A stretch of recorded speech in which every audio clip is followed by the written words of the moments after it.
All right, so thank you for being here.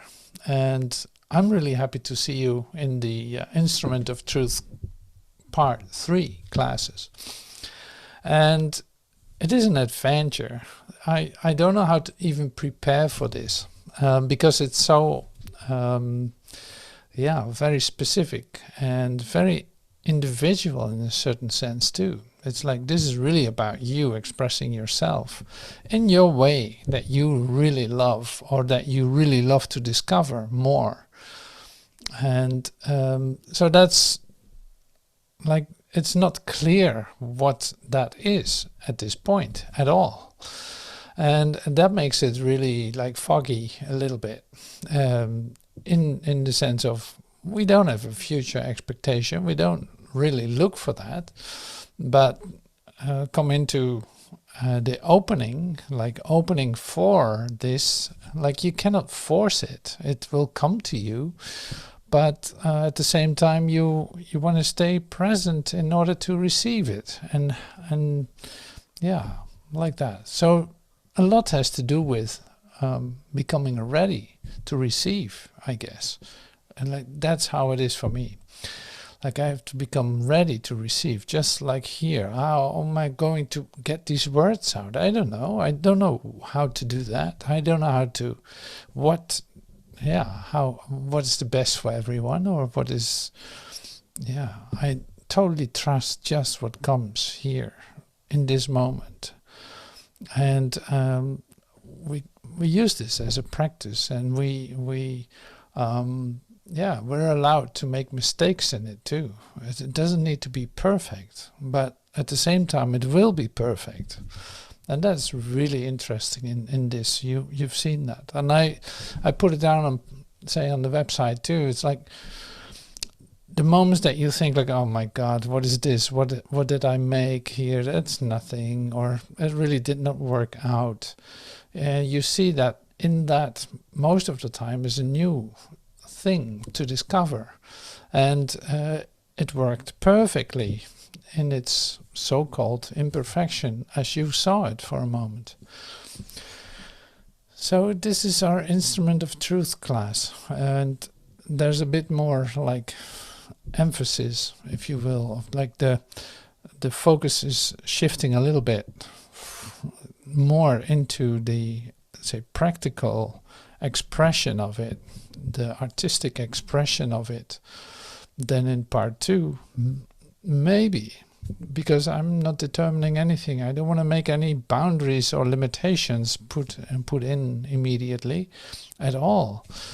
But at the same time, it's nice to work at something that is literally, that you're the one giving birth to all of this. That it literally is you going into this process of giving birth to your self-expression. So that sounds already pretty intense.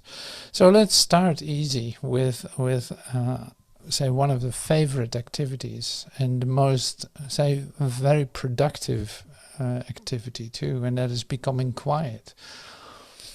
So it's really great to take some time before we do anything to relax and to deeply sink into our stillness, and take time to just abide there for a moment, and so that everything that you had as an idea in your mind can literally become still. And then silence will speak, it's like this is your inspiration speaking to you. It is coming to you in your stillness. It is just in the moment that you didn't pay attention that suddenly there's an idea, or something is moving you to do something. And that's first what we're going to do now, like to become still, to relax, to, yes, we're in good hands. Oh yes, this is an Instrument of Truth class in which we remember our true source. And that is what inspiration is. You become that. So, why don't you sit back and relax and close your eyes if you want to. if that works for you. And start breathing slowly, but say deeply into your belly, through your nose, and breathing out through your mouth. And repeat that a couple of times, maybe sighing a couple of times.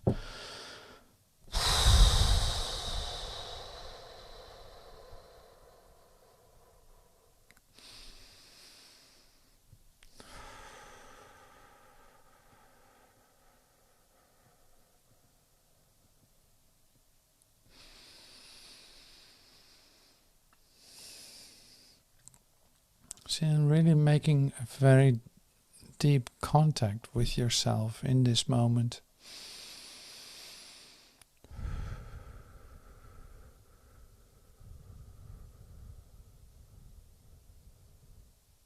Or any kind of reservation or description or limitation that you feel, you just let it go with the breathing. It's like, don't need that now.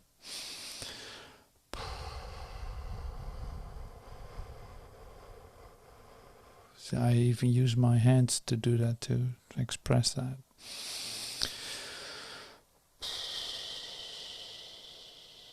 Something is falling off your shoulders right now.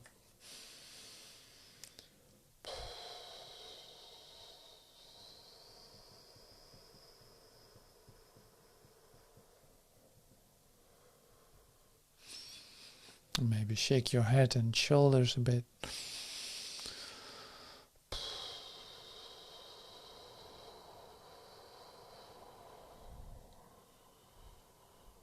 Any place in your body where you feel a bit of tension, just be aware of it and let it go if you can. Just let it flow away by just moving a little bit or breathing it out.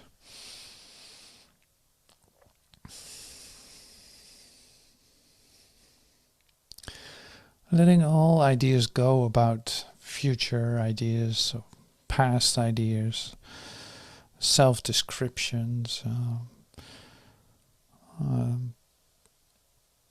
old habit of judging yourself, thinking that you're doing something right or doing something wrong.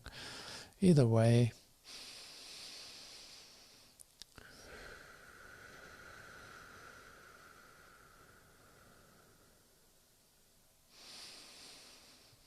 And in the meantime, you feel that slowly but certainly your consciousness or your awareness is expanding in doing so. Just so deeply breathing out and allowing your body to move, and subtle changes in your body. You want to feel all of that. But also to use it, to just release it, not holding on to it or giving it a reason or anything like that. So basically it comes down to like not paying any attention to your intellect, to your ideas about yourself, to your expectations.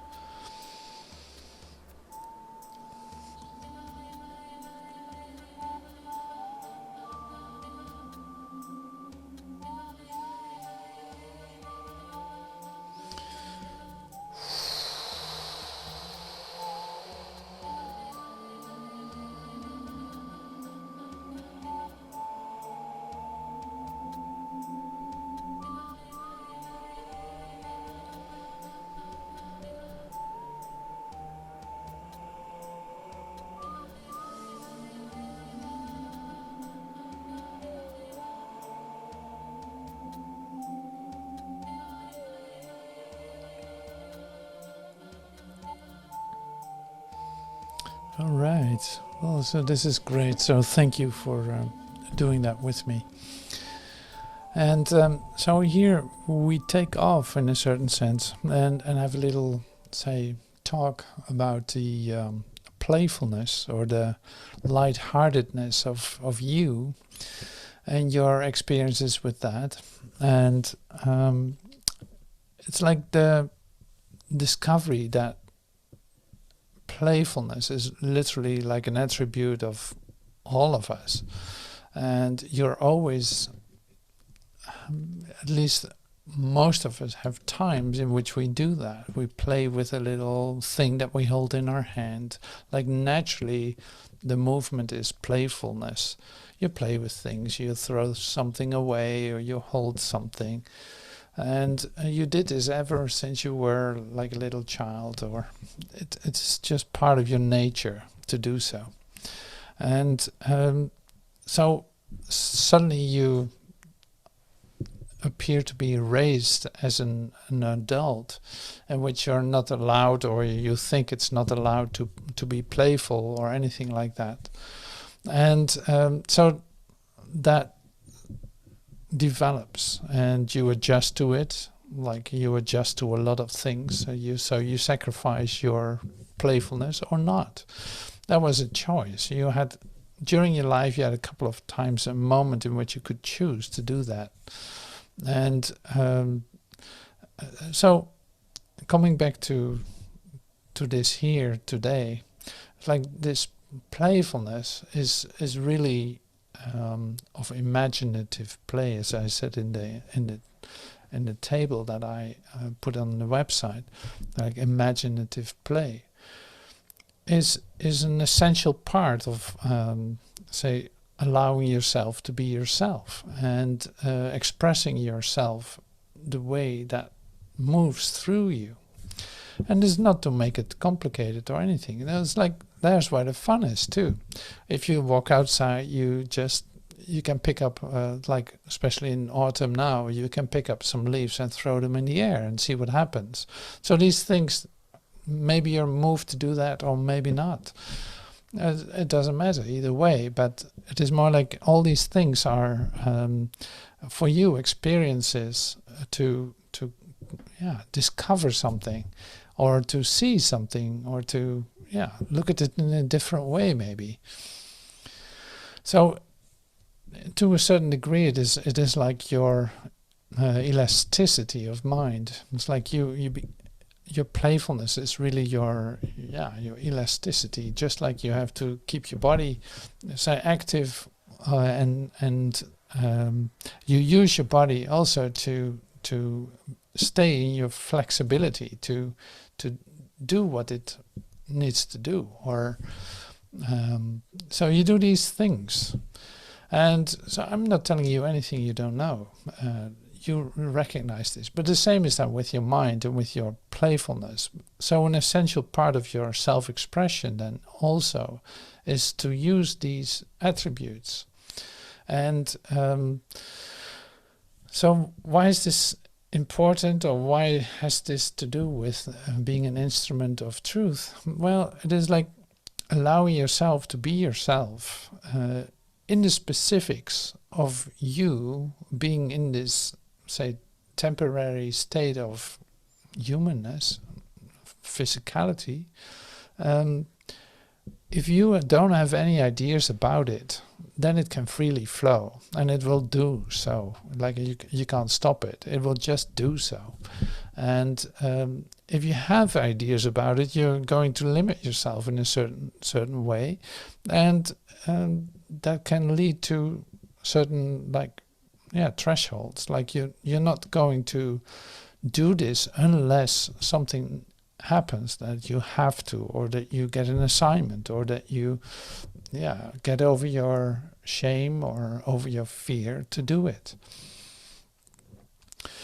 To become, say, free-flowing in your mind, which is in fact what an illuminate mind is like let everything come up that comes up, not to judge but to express, and not having any ideas about it, about how it should look, is then a part that is essential for your experience of freedom.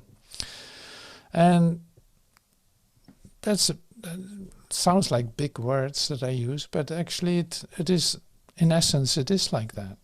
And so how can we, say, help each other with this? How can you be serious at times and other times go for the fun?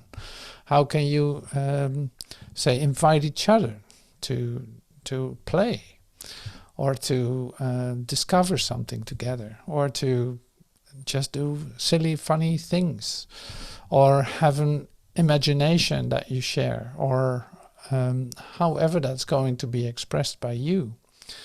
So this is a bit of the, say, invitation for today in this class to do that.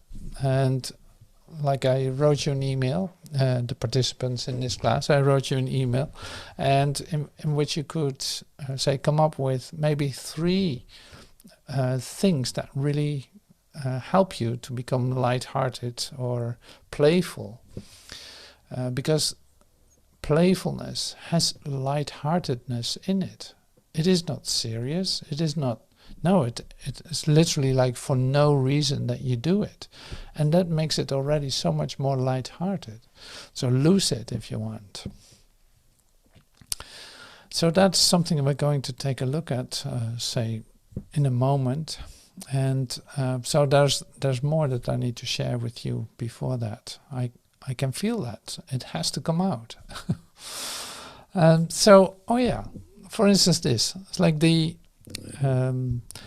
Instrument of Truth class that as I have set it up for now, is this. It's like there are 8 classes. And the last class is the 21st of December, just around that. So then that is say, a celebration moment. It is a midwinter moment, 21st of December. And we're actually going to use that for a celebration. But in order to not go too functional or too focused on an ending, it is good to let that go immediately too. So that was one thing that I shared about the 8 weeks. But the other part is the idea of a masterpiece. Now, a masterpiece, it can happen that it just falls out of the sky and here you are expressing yourself in this perfect way, expressing your masterpiece. It can go that way. But in order for you to come to the recognition of your masterpiece, at least some of us, and I certainly include myself into that, is this, like you will discover that there's a lot of, say, development that is going on in 8 weeks in trying to come to an expression that is so you, that is so perfectly fit with you, that it's, yeah, of course you did that, or you made that, or you expressed that. So in order to get to that, sometimes, like what I do with music composition, for instance, is, okay, I come up with a composition, I put the layers, that I work in layers. Same as with painting, I work in layers. Same with poetry, you can work in layers. And with singing, of course, yes, you do it, maybe a couple of layers. That can be really nice to sing with yourself or with others, having a couple of layers. What I mean with that is like singing on different tones at the same time. Recording, for instance, 3 tracks and putting them together. So this is the same with composition. It's like I work in layers. And then also having a couple of, say, sketches. I start to play with it. It's like, okay, this could be it. I'm allowing that to flow through me. But then I'm letting that go again. Here's another. I'm going one more time. I go into it and set it up again. And then I repeat that one more time. Sometimes I work like this. And you see the same with painting. It's like I always paint like 3 canvases, just like I do with Instagram, 3 pictures. So it doesn't need to be perfect, but it's more like the possibility to have variety on the same theme, or the same thing that you discover. You zoom in a little bit more, or zoom out a little bit more, or however you're going to do that. You allow a variety to come to you, and see that the discovery is continuous. So you discover more and more in that process, and that is useful for coming to your, say, masterpiece. And when I say masterpiece, it is like the thing that you never expected yourself to make, but suddenly is like it happened. It is brought to light. So this is, in the practical senses, it is a way that you can do that. So I'm talking pretty practical here, in fact. So, and just to allow yourself to go into the process deeply yourself. And whatever that process is, going into, for instance, how are you going to start with any of the projects?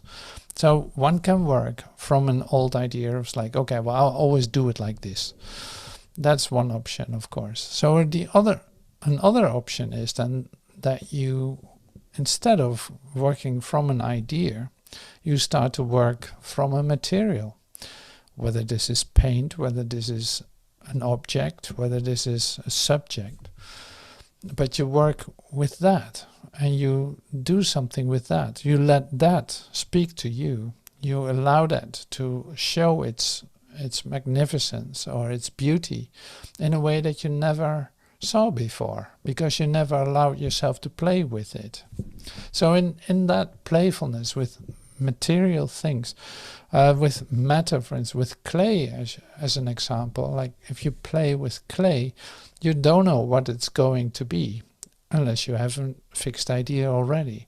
So now it's like the clay and your movements will, say, manifest something. Something will happen with that, in which something is being created.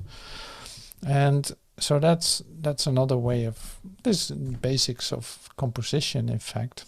So that would be the same with music. I can make a rhythm, I can make some noises and start to organize them a little bit, and thinking like, oh yeah, that's a good start.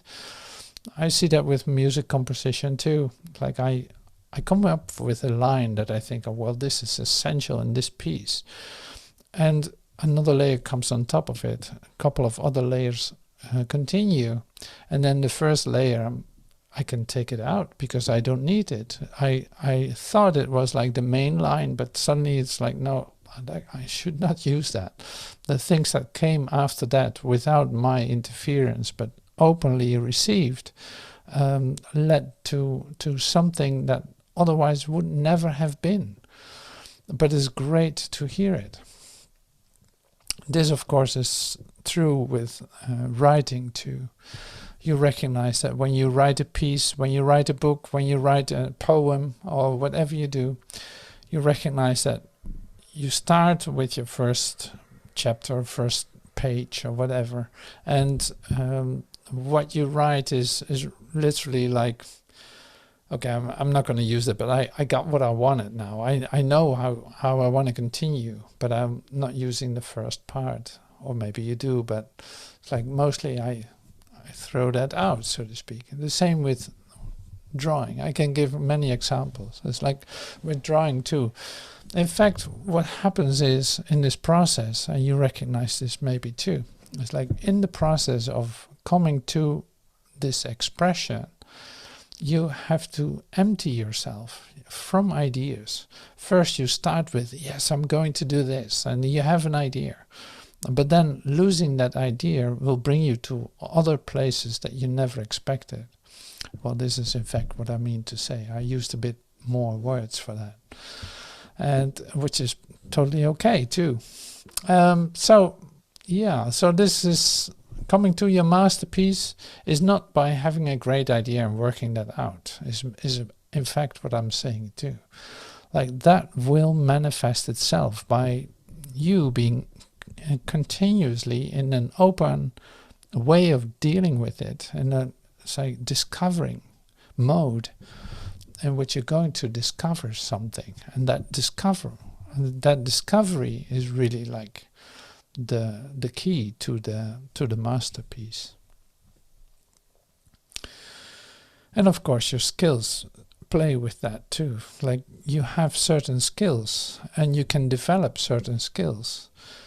And so that all together brings you your masterpiece. So developing skills, I never said much about it, is one of the things that works for me always is like learning by doing. That's one of the principles, like learning by doing. I discover something and it corrects itself. Same with photography. Luckily you can see in your photo camera, you can immediately see, or with your phone, you can immediately see what you have made and how that is looking.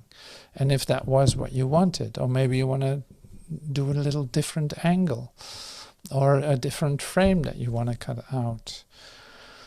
So all these things is leading to developing a skill. And so that does not necessarily need education, but it needs practice in doing. That's the same as for me with painting, for instance. First I always used brushes to paint. And that's one thing that I hardly ever do anymore. Like what I use now is a towel to paint, to brush it, to do different things with it. I can paint with it too, but it's more like it's a different technique. So sometimes it is like the things that you're used to are actually a little bit in the way for the free expression of it. And of course there are always exceptions to that. Like if you think that you have to write if you write a story or an essay. Now you're going to have the challenge or the invitation, for instance, to write as a haiku poem, like the Japanese set of expressing yourself. Suddenly you're in a format that is so different than whatever happened before, but the principle of inspiration is still the same. So it doesn't really matter in the end. You discover that. It just takes a little bit of flexibility and say openness to receive it. Okay, well, in this form, why not? Let's give it a shot. Let's do this. Well, this is for me like a beautiful discovery and a beautiful way to come to being that creative principle yourself, no matter what material you use or what you are doing. Like you literally can't stop the passion of creation, of creating. When I say creating, I actually mean making then in this process. So there's a difference between creating and making. So making, of course, is what we do with matter, with paint, with that. And the creative principle that you are has to do with life, with you as a creative principle. Your inspiration is a creative principle. That is you being inspired. So we use the temporary device, so to speak, of making to come to the freedom of self-expression. If you come into the flow of self-expression in which you're not limited by your ideas about it anymore, you're in a free flow of expressing yourself, then you feel that energy flowing through you instead of you try to make something. So, but we come back to that later. And so I think I said quite a bit that I really wanted to put on, give to you in this first class that we have in the Instrument of Truth 3 classes. And so the great thing with doing this in a group is that we can share it with one another and share the inspiration of how you came to it. That can be very helpful to do this together in that sense. Like it is nice to see more possibilities from that pure inspiration that is being shared. So that is a gift to all of us. So that's why it's nice to receive that in this way, and say, be a witness of one another's inspiration. I think that is just totally lovely, because you recognize that, yeah, we're all going, in a certain sense, we're all going through the same process of expressing ourselves. That's one thing. And like you see others express themselves and see how perfect that is. So that works for you too. So you don't have to limit yourself in any way in order to express yourself, if you know what I mean. So that's great. I love that. I've seen that work in the Instrument of Truth classes 1 and 2 very well too, and the Healing Arts class too. So that's really lovely. So during this process of the 8 weeks that started today, I'm inviting you to, because in the process you get to see all kinds of information or inspiration that you never heard before, but love to share with others, even though it has nothing to do with the project that you're actually working on. So if that pops up, if you see a poem or an artwork that you have to show us in some way, please do so, or give references in the description here as a response to the video that you're seeing. Share it, please, because it's great. It's like it inspired you. It came just to you, and it brought you this. So I will tell you later on about the background, for instance, of this video a little bit more, because that was inspiration to me too. Or that is. Otherwise, I would not be using it. And so that's the same for you. You, on your way through this process, you meet visitors, you meet information, you meet like inspiration that just came to you, just on the, like suddenly it's given to you. Well, this is great to share with one another. And so I'm inviting you to always say, bring that in and share that. All right, well, that's enough said. And you don't have to remember all this, but you got it. You felt it, what I meant, for sure. And if you have any questions, you can always ask that to me too, of course, or to one another. All right, so we continue in class with some expressions and see what the process will bring. And maybe you want to share already some ideas that you have about what's going on, or maybe you want to release those ideas immediately. That's completely up to you. All right, so for now, thank you, and we continue in class.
Bye.